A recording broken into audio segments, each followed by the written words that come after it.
mabalitaan ni John ang pinatay ang kanyang ama, ay iisa kagad ang pumasok sa kanyang isip. Si Risa ang pumatay dito at wala nang iba. Sa mansyon ay binurol si David at nagpunta doon si Jonah. Hindi sumama si Edmund sa dalaga dahil ayaw nitong makita si Risa.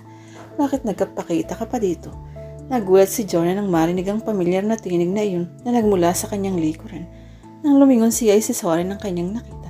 Don't you know na ikaw ang itinuro ni Jonah ang siyang suspect sa pagpatay sa papa ninyo? Nanlaki ang mga mata ni Jonah sa narinig. Bumangon ang puot sa kanyang dibdib. Kaya pala kaninang dumating siya ay napapansin niyang lahat ng mga mata ay nakatuon sa kanya. Sinabi na ni Jonah sa mga pulis na hindi ka totoong anak ng papa nito. Kaya paniwalang paniwala ang mga ito na ikaw nga ang kriminal. For heaven's sake, bulalas ni Jonah na humawak sa ulo. Hindi ko magagawa ang ibinibintang nila sa akin at hindi nila ko maaaring hulihin dahil wala silang ebidensya. Pero may mga alagad ng batas na palihim na sumusubaybay sa Risa. Kaya kung ako sa iyo ay pumunta ka muna sa ibang bansa. You can stay there for a long time dahil may pera ka naman. Hindi madaling maubos ang 5 milyon, hindi ba? Bakit concerned ka sa akin? Wala sa loob na naitanong ni Jonah. Hindi ako concerned sa iyo. Nagkaila ito. Hindi namilit si Jonah na aminin ng lalaki na concerned dito sa kanya. Karapatan itong magkaila. I'm leaving. Sana hindi magkaroon ng iskandalo dito sa burol ng papa ninyo. Paalam ni Saul. Naiwan si Jonah nagpupuyo sa galit. Masama ang tingin ipinukol niya kay Risa na dramatikong umiiyak sa isang tabi habang inaalo ng mga katulong. Lumapit ang dalaga sa kabaong ng ama. Papa, hindi mo na malalaman ang katotohanan, sabi niya sa isip. Hindi niya napigilan ang pagpatak ng kanyang mga luha. Ang hinala ni Jonah na si Risa ang pumatay sa kanyang ama ay lumalaki nang malaman niyang dito ipinamana ang lahat ng mga ari-arian ng kanilang papa. Si Jonah ang pumatay sa papa namin at ginawa niyan matapos malamang lipat na ni papa ang mga ari-arian nito sa pangalan niya. Sabi ni Jonah kay Edmund matapos mailibing ang kanyang ama. Maaaring ganun nga ang totoong nangyari, sang-ayon ng binata. Pero hindi ka paniniwalaan ng mga pulis dahil siya ang totoong anak at hindi ikaw. Ang mabuti pa ay umalis na muna tayo dito sa Pilipinas. Alam mo naman ang kaso kapag tumatagal na ay nabubura. Hayaan na nating panahon ang magbura sa hinala ng mga pulis sa'yo. Parang ayokong umalis dito, Edmund. Masakit sa loob kong mag-iwan ng masamang record sa publiko. Matagal nang nasira ang reputasyon mo, Risa. At iyon ay dahil sa kagagawa ng papa mo. Lola at ngayon ay kapatid mo. Hindi ako galit kina Lola at Papa. Malungkot na sabi ni Jonah. Galit na galit ako sa sarili ko. Itinuro niya ang sariling mukha. Don't hate yourself, Risa. Dahil mahal na mahal kita. Kung masama ka sa paningin ng iba, sa akin ay hindi. Dahil naniniwala akong hindi lahat ng mga ibinibintang nila sa iyo ay totoo. Oh, Edmund, paano na lang kung mawala ka sa akin? Niyakap niya ng mahigpit ang binata. Hindi ako mawawala sa iyo, Risa. Kung gusto mo ay patutunayan ko sa iyo kung gaano kita kamahal, magpakasal na tayo. Hindi maintindihan ni Jonah kung bakit nabitiwan ng binata sa narinig. Bakit? Maang na tanong nito. Hindi pa tayo pwedeng magpakasal. Igalang naman natin ang pagkamatay ni Papa. Katwiran niya. Hindi mo siya kadugo, sabi ni Edmund. Dapat nga ay magsaya ka sa pagkamatay niya dahil matagal ka niyang pinahirapan. Gusto niyang magalit sa sinabi ng binata. Ngunit nagpigil siya. Magtataka lamang ito kapag ipinakita niya ang kanyang tunay na nararamdaman. Noong una ay pinalagpas ko ang mga kasalanang nagawa mo sa akin, Risa. Pero ngayong buhay na ng ama ko ang inutang mo, ay hindi na kita mapapatawad pa. Galit na sabi ni Jonah nang puntahan siya ni Risa sa mansyon. Naabutan niya ito sa sala na parang haring nakaupo sa single sofa na paborito ng kanyang ama. Sa harap nito ay naroon ang kaha na punong-puno ng pera. What the hell are you talking about? Galit na tumayo ito at lumapit sa kanya. Ikaw ang pumatay sa sarili mo, ama. Huwag mo akong pagbibintangan. Malakas nitong sabi. Sige, lakasan mo pa ang boses para marinig ng mga katulong at nang malaman nila kung sino ang tunay na Jonah. Hamon ng dalaga. Tumawa ng malutong si Risa. Wala na ni isa mang katulong na naiwan dito. Pinalis ko na silang lahat at itong bahay na ito ay bibenta ko na pati ang kumpanya dahil pupunta na ako sa ibang bansa. Noon ay magsisimula ako ng panibagong buhay. Masaya ka? Nanggigigil sa galit si Jonah. Hindi kita papayagang makalis nang hindi nagbabayad sa mga kasalanang pinaggagawa mo. Kinuha niya ang baril na dala niyang shoulder bag at saka itinutok dito. Papatayin kita. Ngunit bago pa man nagawang kalabitin ni Jonah ang gatilyo ng baril, ay naagaw na iyon ni Risa mula sa kanya. Alam mo, gusto kitang patayin pero hindi ko gagawin dahil hindi kaya ng loob ko. Sabi ni Risa na nilalaro ang dulo ng baril na tuturong nito. Oo, inaamin kong masama akong tao. Pero ewan ko ba kung bakit hindi ko magawang kumitil ng buhay. Huwag mo akong dramahan dahil hindi mo ako maipapasok sa bulsa mo. Pasigaw na wika ni John. Ibinato ni Risa ang bala sa kanya at kamuntik na siyang tamaan sa mukha kung hindi siya nakailag. Damit, bulalas na bulalas ni Risa. Hindi ako nagdadrama sa ating dalawa, kundi ikaw, John. Nandilim na ang paningin ng dalaga sa galit sa kapatid at desidido na siyang patayin ito. Dinampot niya ang balat sa kamuling itinutok dito. Ha, bulalas ni Risa ng uyam na ton. Akala ko na ako ang masama. Yun pala mas masama ka pa pala sa akin. Nakakaya mo palang pumatay ng sarili mong dugo. Tama nga ang hinala ko na ikaw ang pumatay sa sarili mong awa.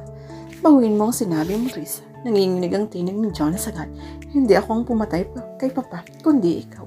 Ikaw yun, malakas na sabi ni Risa. Bakit ba nagsisinungaling ka pa? Lumapit si John at umikot-ikot dito. Maging honest ka na, total ay mamamatay ka na.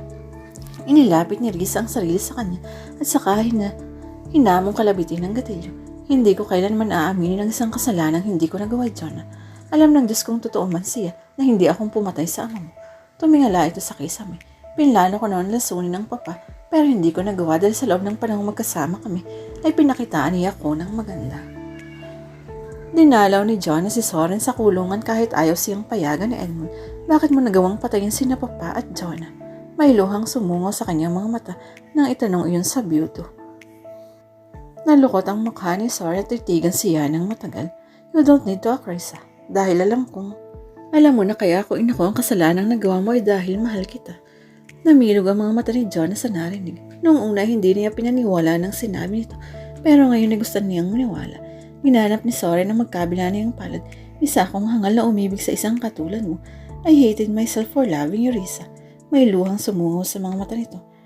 Saan ka galing, Risa? Galit na tanong sa kanya ni Edmund nang dumating siya. Nakaupo ito sa single sofa at hindi may larawan ng puot na nakaguhit sa mukha. Dinalaw ko si Soren. Sagot niyang bahagyang kinabahan. Biglang tumindig si Edmund at lumapit sa kanya. Hinawakan siya nito sa magkabilang balikat at niyugyug. Hindi ba't sinabi ko sa iyong huwag kang magpapakita sa kanya? Gumalaw ang magkabilang panga nito sa galit. Bakit mo ako sinaway? I'm sorry. Dispensa ni John na nakaramdam ng takot.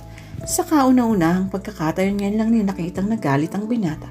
Pumapangit pala ito kapag nagagalit. Hindi na ako uulit. Dapat lang, singhal ni Edmund na pasaya siyang itinulak sa dingding. Dahil kapag inulit mo pa, ay makikilala mo ang tunay kong pagkatao. Ngunit hindi natupad ni John ang pangako iyon dahil sa tuwi na ay nakakaramdam siya ng pangungulila kay Soren. Muli ay natagpo niya ang sariling dumalaw dito. Ibig bang sabihin ito ay mahal mo rin ako, Risa? Tanong sa kanya ni Soren sa tinig na puro ng pag-asa. Umiling si John, pero hindi niya alam kung naging totoo siya sa kanyang sarili. Noon ikaw ang nanliligaw sa akin na nagsusumamang mahalin kita. Nagsisisi ako kung bakit minaliwala kang pag-ibig mo noon. Hindi nagsalita si John. Nakatitig lamang siya sa payat na mukha ng lalaki. Gusto niyang haplusin ang mukha nito, ngunit nagpigil siya. Baliw na akong baliw pero mahal kita, Risa. Mahal kita sa kabila ng lahat. Bigla siya nitong niyakap at naramdaman niyang nabasa ang kanyang balikat. Umiiyak ito. Soren, ngunit hindi niya magawang sabihin ang gusto niyang ipalam dito. Naduduwag siya. Nararamdaman kong mahal mo rin ako, Risa, at sana'y maghintay ka sa paglaya ko. Sabi ni Soren na hindi siya binitiwan. Lalong humigpit ang yakap nito sa kanya at kinamuhian niya ang sarili dahil nagawa niyang gumanti ng yakap sa lalaking pumatay sa kapatid niya at ama.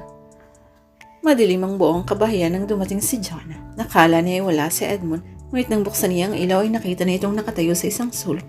May hawak na baril at nanlilisik ang mga mata sa galit. Edmund, bakit? Tanong niya sa nanginginig ng tinig. Ako ang dapat magtanong sa iyo ng ganyan, Risa. Bakit mo ako nagawang lukuhin? Lumapit ito sa kanya. Pinahid ang pawis na tumutulo sa mukha. Matindi talaga ang galit ng binata kaya pinagpapawisan ito. Dinalaw mo na naman si Soren, hindi ba? Niyugyug nitong balikat niya. Magsisinungaling sana sa John ang hindi niya nagawa.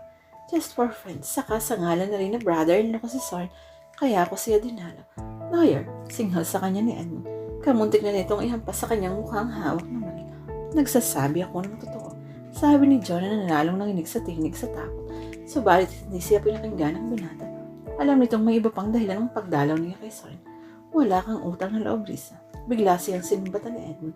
Pagkatapos kong gawin ang lahat para sa iyo, ay ito pang igaganti mo sa akin. Ang gawin akong tanga. Edmund, hindi kita. Shut up. Ayaw siyang pagsalatain ng binata. Tumaas baba ang dibdib ni John nang itutok sa kanya ni Edmund ang dulo ng baril. Sayang ang lahat ng ginawa ko sa iyo, Risa. Minalis ko pa naman ang lahat ng taong alam kong may atraso sa iyo. Ako ang pumatay sa lola mo, sa ama mo at maging kay John. pati na ang tunay mong ama ay pinatay ko din. Hindi halos makapaniwala si Jonah sa narinig. Biglang umiyak si Edmund. Nagpakasama ako alang-alang sa iyo tapos ay ganito ang mapapala ako. Sinapon nito ang sariling ulo. Tila wala sa loob na nabitiwan ng baril. Napakalaki kong tanga. Sigaw nito. Tinampot ni Jonah ang baril sa inihampas sa ulo ni Edmund. Bakit ganun, Risa? Ako ang nagpakahirap tapos ikaw ang lumigaya. Sabi ni Edmund ang dalawin niya ito sa loob ng kulungan. Hindi ko kasalanan, Edmund. Umiiyak na sabi ni John. Hindi ko iniutos sa iyong patayin mo ang mga mahal ko sa buhay. Pero ginawa ko yun dahil ayokong makitang sinasaktan kanila. Mahal na mahal kita, Risa. Hindi ako si Risa, Edmund. Sabi ni John na hinawakan ko sa magkabilang balikat. Totoo ang sinasabi ko noon pa man ako si Jonah. At patutunayan ko sa yun pagdating ko galing sa States. Pupunta ako doon upang hanapin ang taong nag-opera sa mukha namin ni Risa, si Joel. Sa narinig ay bigla siyang sinakal na Edmund. Napakasama mo. Galit na galit nitong sabi. Kung gano'n ay si Risa ang napatay ko, ang pinakamamahal kong Risa. Inawat ng mga pulis sa Edmund kaya nakaligtas si Jonah. Hindi na tayo babalik sa Pilipinas, Jonah. Sabi sa kanya ni Soren habang sakay sila sa eroplanong patungo sa States. Bakit? Maang na tanong ng dalaga. Dahil ayoko nang maalala pa ang mga masasakit na nangyari sa buhay natin. Until now ay nahihirapan pa rin akong paniwala ang totoong nangyari ang lahat. Kung duda ka pa rin na hindi ako si Jonah ay maiintindihan ko. Sabi niya sa mahinang tinig. Hindi ako nagdududa, Jonah. In fact, ay hindi na natin kailangang hanapin si Joel pagdating natin sa States dahil sinasabi ng puso ko na ikaw ang babaeng mahal na mahal ko. Tumulo ang luha ni Jonah sa labis na kaligayahan. Sa banyagang lupain, doon nila sisimulan ang buhay na para sa kanila. Doon ay naghihintay ang ligayang nakalaan para sa kanilang dalawa. Walang sino mang hahadlang sa pag-ibig nila doon. Kahit na ang batas ng tao ay hindi sila kayang piligilin, kahit na makialam pa ang langit.